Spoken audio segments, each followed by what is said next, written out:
आम्रपर्णे जलराशियो गए, निबद्ध से तुम विशिखैर शंखै, श्री रामचंद्रेण समर्पितं तम, रामेश्वराख्यं शिवमेकमेने। शेतुबंध श्री रामेश्वराय नमः। बोले रामेश्वर भगवान की जय।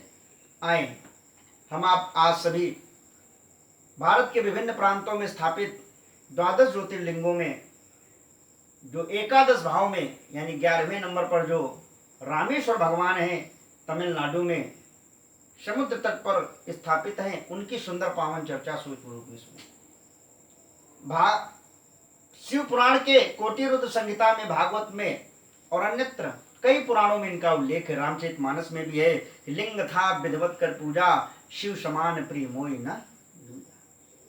हम आप सभी जानते हैं भगवान राम ने जिस समय मैया जानकी का हरण हो गया, रावण मैया जानकी का हरण करके ले गया, भगवान खोज में निकले हैं।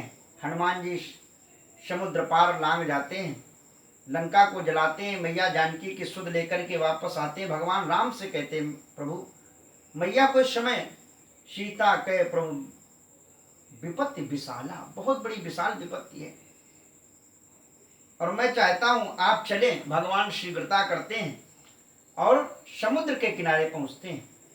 समुद्र से विनती की जाती है, विनय न मानद जड़ जड़, गए 3 दिन बीत, बोले राम सकोप तब, भय बिन होए ना प्रीत। भगवान राम विनय भी करते हैं समुद्र से, लेकिन फिर भी काम बनता नहीं है।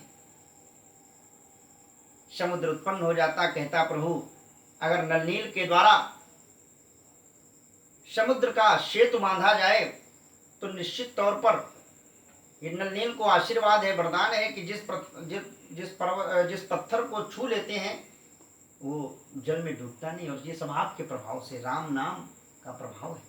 नल नील वैसा ही करते हैं। तब भगवान राम लंका पर चढ़ाई करने से पूर्व उसी समुद्र के टापू में भगवान रामेश्वर की स्थापना करते हैं। क्यों? विजय प्राप्ति के लिए भगवान शिव की आराधना करते हैं। और आज भी निश्चित तौर पर मैं दावे के साथ कह सकता हूं, वैष्णवा नाम यथा शंभु, जो व्यक्ति भगवान भोलेनाथ की येन केन प्रकार किसी प्रकार से पूजन करता है, निश्चित तौर पर उसकी विजय प्राप्त होती। विजया विजय यात्री चा चेतानंद प्रदायिनी, आशुतोष महादेव सर्वत्र विजय। कथा बड़ी प्रचलित है। भगवान राम समुद्र के किनारे बैठे, कहीं कहीं तो यह भी प्रमाण मिलता है कि रावण आता है भगवान रामेश्वर की स्थापना कराने, मैया जानकी को भी लाता है। खैर वो अन्यत्र पुराणों की बातें हैं, हम आप जरा सारगर्भित शिव पुराण से सुने। भगवान राम बैठे हैं, हनुमान से कहते जाओ हनुमान, हिमालय के पर्वत से या नर्मदा नदी के जो कंकड़ है वो भी शंकर के रूप में है, वहां से एक पत्थर ले आओ जिससे हम भगवान शिव को यहाँ स्थापित कर सके, उनका पूजन कर सके। हनुमान जी लेने पहुंचे पत्थर, और इधर थोड़ा समय विलंब हो रहा था, मुहूर्त निकला जा रहा था, तो भगवान राम ने, हनुमान जी अभी आए नहीं हैं, तो बालू की, वहीं समुद्र के किनारे की जो बालू, उसी की शिवलिंग बनाई, पार्थिवेश्वर का अभिषेक किया। इसलिए लिखा लिंग था विधवत कर पूजा।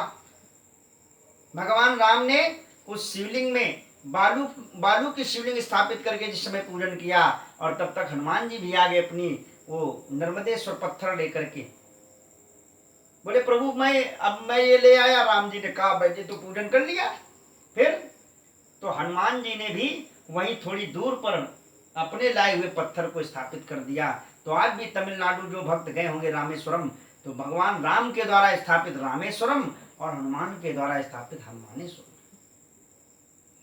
इस प्रकार से रामेश्वर जी की सुंदर कथा है कि रामेश्वर माने जो राम के ईश्वर हैं वही रामेश्वर हैं। बोले रामेश्वर भगवान की जय।